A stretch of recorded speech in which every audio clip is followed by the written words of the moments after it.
We run our band like a little club, you know, it's like a little boys club, and there's only 3 members, and there are no more passes to the club. I like to sort of think of myself more as an emissary of the muses, J.D. where I'm taking a Canadian point of view and a Canadian message to the rest of the world.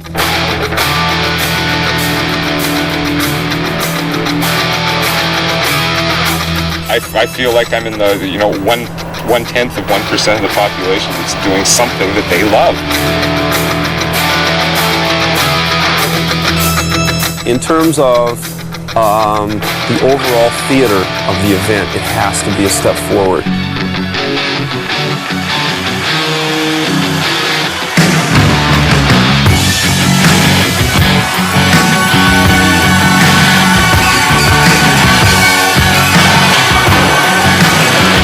Hey, put this one in front of the stage on stage left, right on the floor. The ghosts of Woodstock still haunt the next of kin. But the screams and shouts have turned to whispers on the wind. The time has come to face the music again. How you doing, Dad? Mom's still with you, or she gets smart? All right, hands wherever you are. Right in front. Yeah, right there.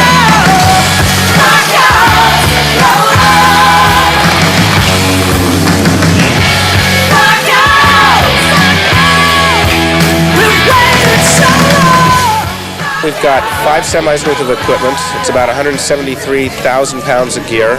We consume enough electricity to supply the hydro to about 45 suburban homes. I've got a road crew of 33 maniacs out here. We carry enough pyrotechnics to blow up the building we're standing in. We move it from city to city. I guess the thing that really amazes me the most is that we can set this thing up, take it down, move it 400 or 500 miles away to the next city, and do it all again the next day. That still amazes me, and I've been in this business 13 years.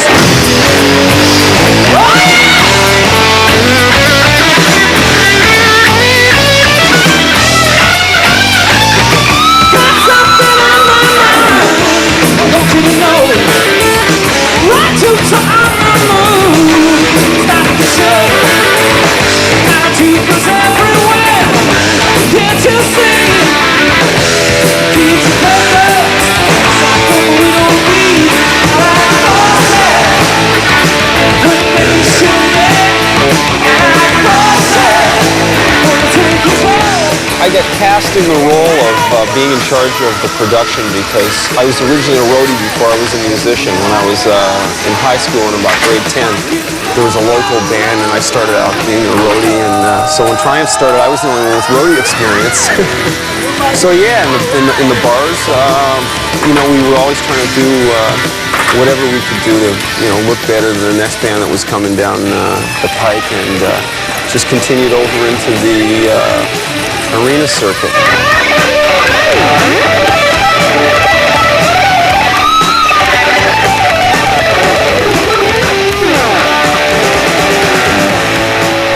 Look at our 20th week, a little over 100 times so far, and it takes us about 7 hours to bring it in. These a total of 34 people to do it right up on stage. 5 riggers, 8 loaders, 20 stagehands, a couple of forklifts. It's one of the largest out on the road right now. Definitely the largest laser show.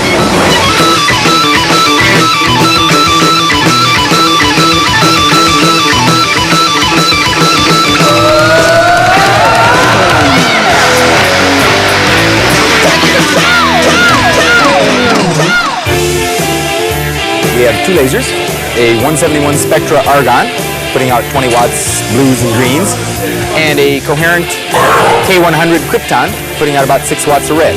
What's this apparatus here that the lasers are set in? This is basically just an optical table, and we have actuators to intercept the beam path as the beam's traveling along, to direct it to different effects. When the lasers are up to full power, the argon has been known to go through 2x4s. It's powerful enough to damage you if you're close enough to it. It will burn through. I don't know if you can catch it lighting the cigarette there. Lasers to me are just, they're just part of the lighting system. Like I don't even think about designing a Triumph show without having lasers. How far do you plan on taking it? Holograms, projecting yourselves into the audience? There is no limit. There's no limit, JD. I mean, you just, you know.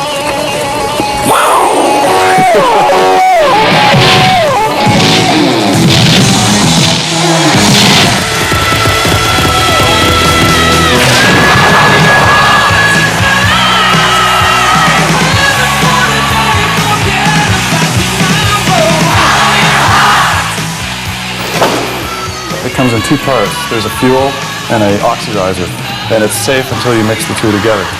We use these electronic matches, or gerbs, or pardon me, squibs. It's just basically like a match with a little piece of wire wrapped around it. Then we use fountains, like you buy in your everyday variety, the 4th of July type fountains, which give you a sparkle effect, or Roman candles. And we have some very fast fountains, which are called gerbs or direct short circuitors, which give you the effect of just a flash. How dangerous is this stuff? Well, in the hands of somebody who's not experienced, it can be very dangerous. Because it's magnesium, which burns at a very high temperature, burns can be very severe. As far as during the show, we take a lot of precautions, fire extinguishers everywhere. We have a lot of people watching before we fire. We make sure nobody's going to be in the way. Ever have accidents? No, not too often. Hopefully we'll never have accidents. 3, fire. 1, 2, 3, fire. 1, 2, 3, fire. 1, 2, 3, fire.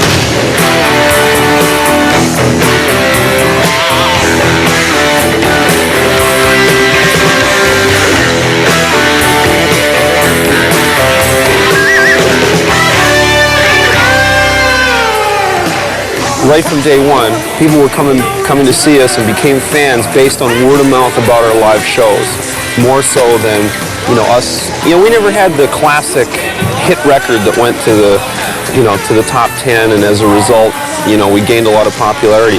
Ours was very slow, and it was based on live concerts. So, without doing this, never would have happened.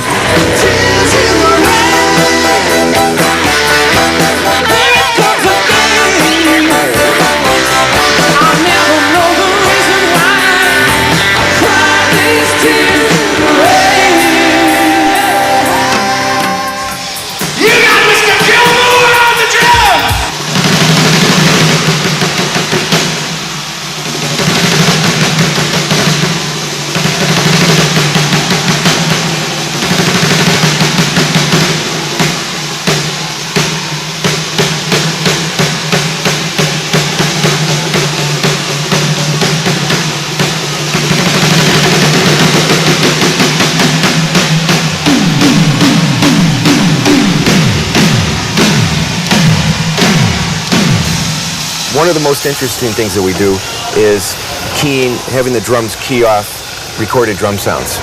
And I'm just as a demonstration going to use this microphone. Let's say this microphone was on the snare drum. Just by hitting it, it makes a snare drum sound. But down here we can adjust to different sounds. We'll go to kit number 2. Have a completely different sound.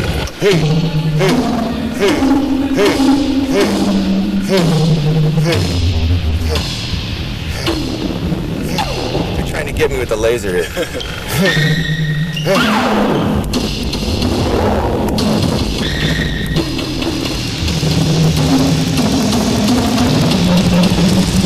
That's how it's done.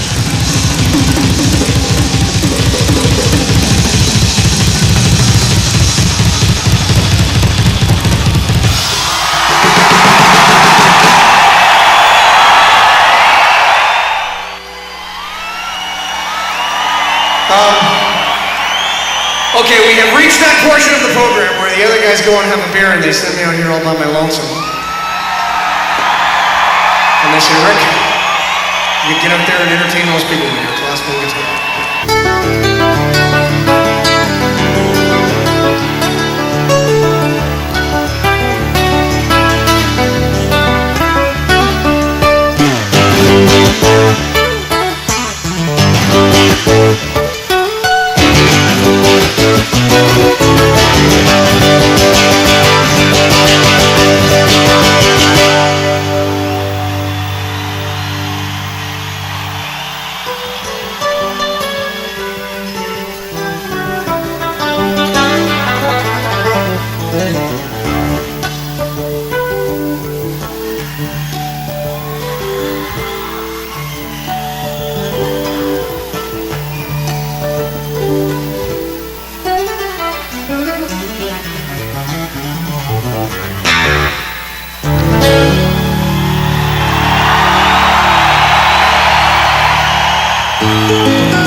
Come on in.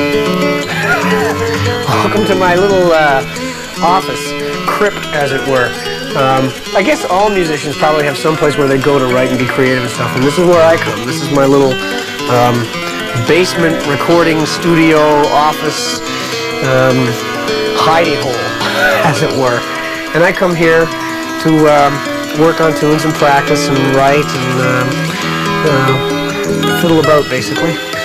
So here we are in the Hall of Fame as we go on the house tour, and this is the Primus Ackerman guitar that I used. Triumph fans will probably recognize this. The first 3 or 4 tours that Triumph did, I was using these guitars.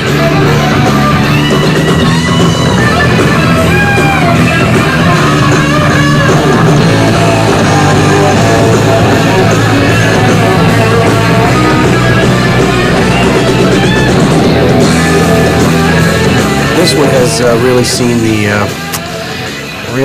the road in a lot of different ways. You can see it's pretty well baffed up, and here we have the official Triumph trademark. It's got the singe up here. That's from the early days when we used to use sparklers on the guitars, which is something we probably shouldn't go into because it's just too scary. Let's see. Let's move along here. This is my George Benson guitar. This was the first good guitar that I ever really owned, a Guild X500. And I used to play that in the early days in bar bands and stuff, and people used to say, why is that guy playing rock on a jazz guitar? He's a weirdo. And they were right.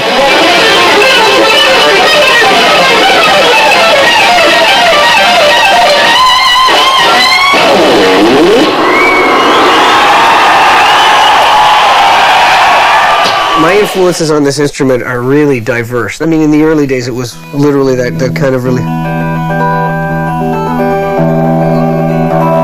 You know, that stuff, and I eventually got to the point where I was playing a little bit of Bach studies and things.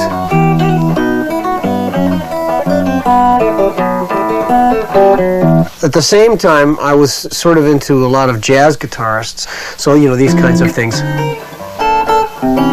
But when Triumph started, we used to play, let's see,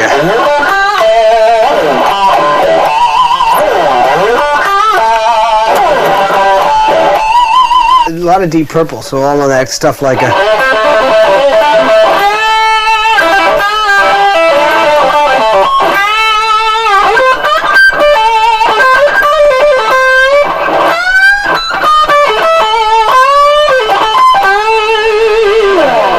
I think that of all the riff rocker guitar players, Jimmy Page is probably the top guy in that field. And in Triumph, in the early days, we sort of were a Zeppelin copy band in the bars and stuff.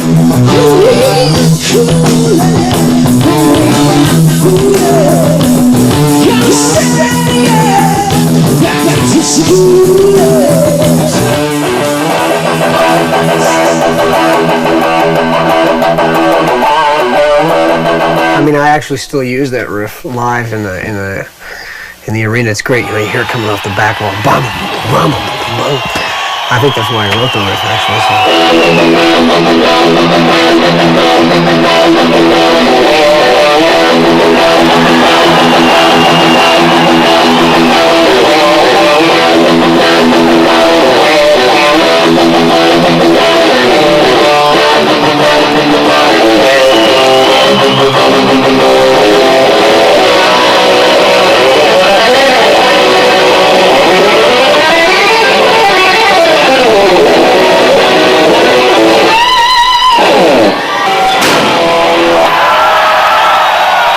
You know, I think in these very difficult times, you know, as we kind of, as we scoot out of the 80s and into the 90s, I think it's kind of a reason for being. Rock and rolling? I think so. Yeah.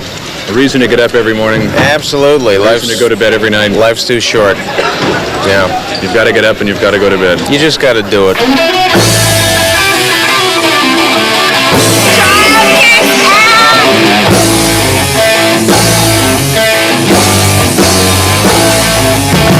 Triumph are always a great band. They always deliver, always do what they have to do. It's just play their great music.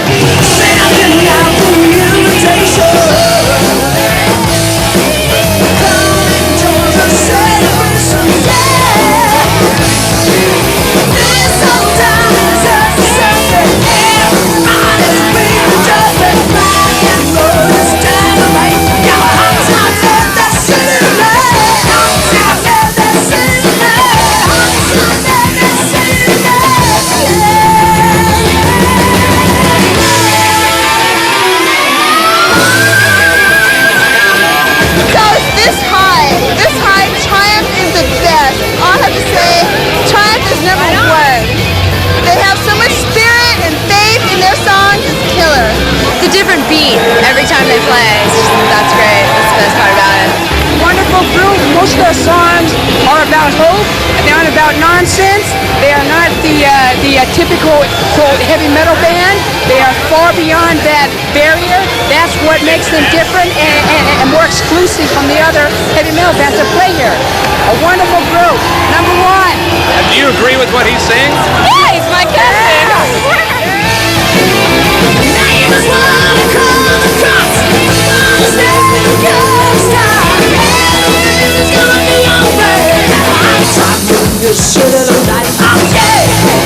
I think rock fans are rock fans regardless of where they are, and the music that we play appeals to a certain number of people in in every city, I guess. And even though we sort of spread out of Texas, it's really developed to a point now where we feel at home no matter where we are in North America. Oh, that looks so nice. Is everybody having a good time? Because that's what it's all about, having a good time. All we can do for you now is give you our very best. Are you ready? I say, are you ready? We've been subjected to the controversy about demon rock and backward masking and all that stuff more from being in the United States than is really apparent in Canada. It really is a big issue down here, and the funny thing is we've been getting the publicity we get about it is reverse publicity.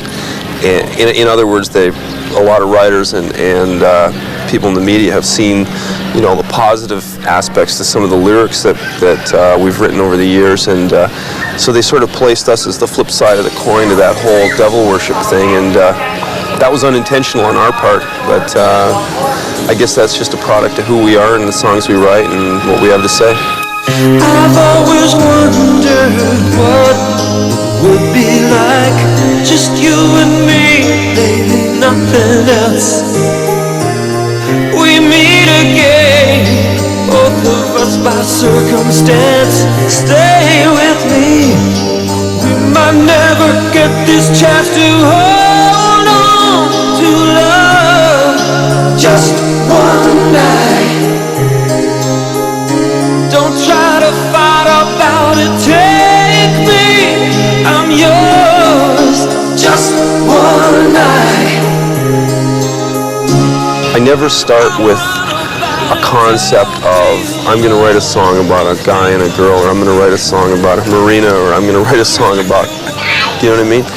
I start with a lick, with a sound, with a rhythm, and then I develop it and I try and see what I can sing that feels right with that riff, and depending on the mood or the texture of what is being developed, that usually shapes the lyrics. I write a little bit differently than that. When I write, I start out with the germs of ideas, and it'll be anything, a rhyming couplet or a musical idea, and I just keep reams and reams of notes. So you can see this is from the Sport of Kings tour. This was the pad that I had out on the road with me, and it's just different things, stories and lyric lines and musical ideas. I also take this around with me wherever I go, and I'll show you an example of what this sounds like. Pretty scary. This is the David Foster technique. That's why I fell. Right, so there you go.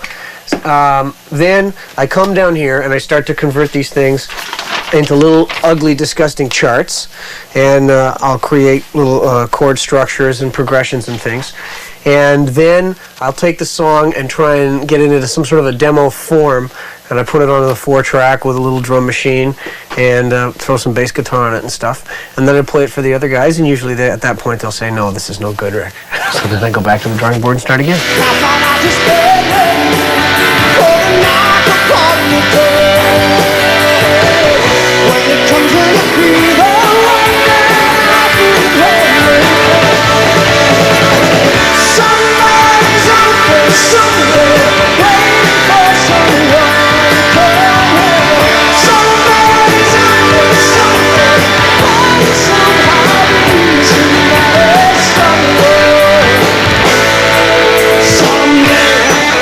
the essence of rock and roll really is the live exchange between the audience and the entertainer. We became successful not based on having a hit single. We became successful based on having a loyal following of fans that really were into what we were into live, and that real electric response between the two of us in whatever the venue, whether it was a bar or now when it's in arenas. So that's the essence for us, I think.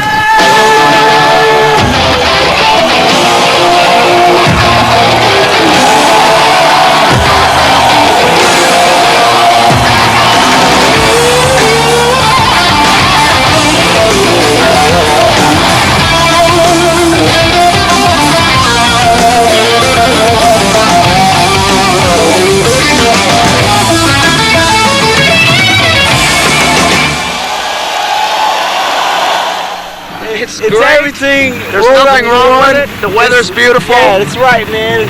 It's hot. It's warm. I'll We've tell got you what, water. it's like We've got live bands out here. It, man. Oh, it's beautiful. The offside They're the best shows bands. the The rock and baddest, roll, man. heavy metal Yeah, is the best.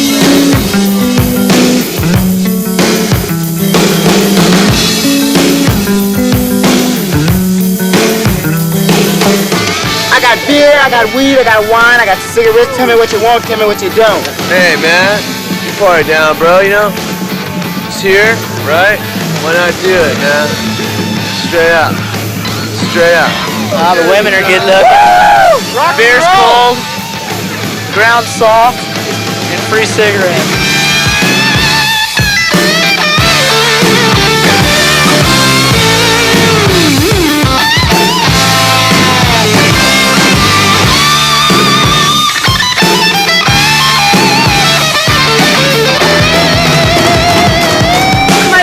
Swallow. Here you go, you guys. Okay, that's all. Did you get enough? Something you'll never forget as long as you live if you were there, because the massive humanity was so, when they coined the phrase awesome, well, that's what they were talking about, because when you looked out, it was a sea of humanity. I think for me, as far as live performances are concerned, that was probably the most exciting time we were on stage. Boy, going on in front of 350,000 people was, that's not going to happen again, I don't think. In the bed, she pulls the covers overhead, and she turns a little radio. She's had a rotten day, so she hopes the DJ is gonna play the favorite song. Come on! She feels much better, brings her closer to her dream. Get a magic power, makes it better than it seems. She's young now, wild now, born to be free. Got the magic power and the music is free. I'm young now, wild, I'm free. Got the magic power and the music.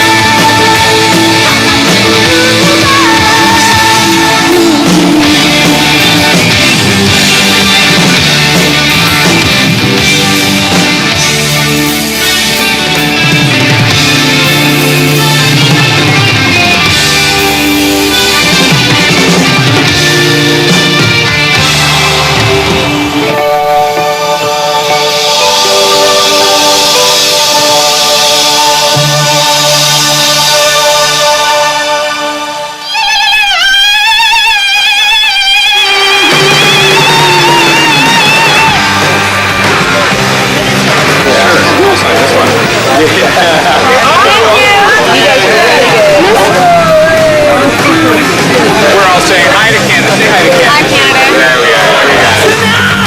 Tonight now, everybody's there for show.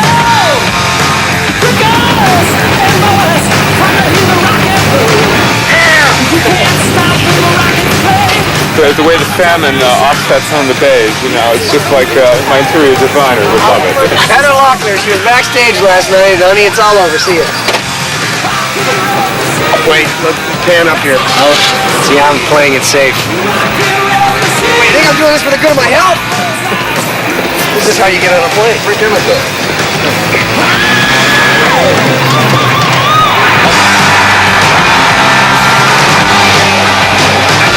And of course, there's the days when there was the old Jack. This is the old number 7 as opposed to the old number 6, you know. They make this in Tennessee. It's Tennessee whiskey. That's why they're so weird down there. Here we go. Hello there.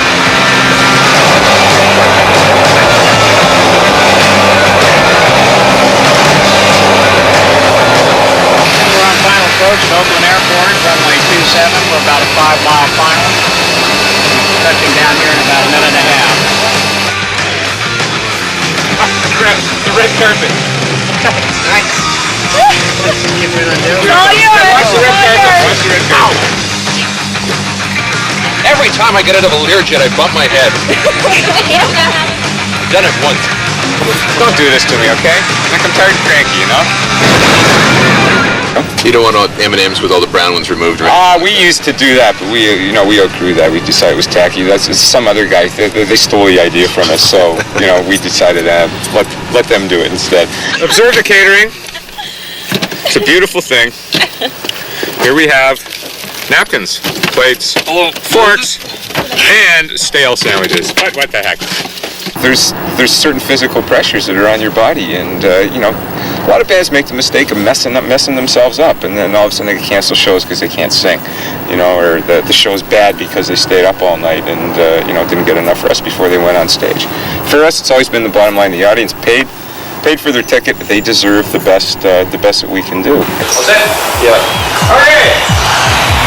Hello. It's time for the show of shows.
Southern California's only true rock and roll FM, and Triumph, going back to their Progressions of Power LP, and I live for the weekend. Rick! Yes! Good! You guys are good! Thank you. Getting back to the tour now. You've been out on the road since September. What can you tell us about the production? Sometimes I ask myself, how can I maintain this? And the answer is that I don't think that I can at this point. But I'm at the end of a tour, so I'm burned out and I'm crispy around the edges, As I get older and other things become more important to me, the specter of huge tours that last really long periods of time, they just bite too big a chunk out of my life. And I need time to be able to do some of the other things that I want to do. I feel like I'm in the 1/10 of 1% of the population that's doing something that they love. In the music business, you see so many people that get so pumped up with the industry adrenaline, and I think it's a destructive thing eventually. And I think you have to realize that you constantly have to stand back from what you're doing and evaluate it for what it is. It's a career. It's a job. It's hopefully something that you love, but it's not something that you want to be the overriding part of your personality or become too important in life.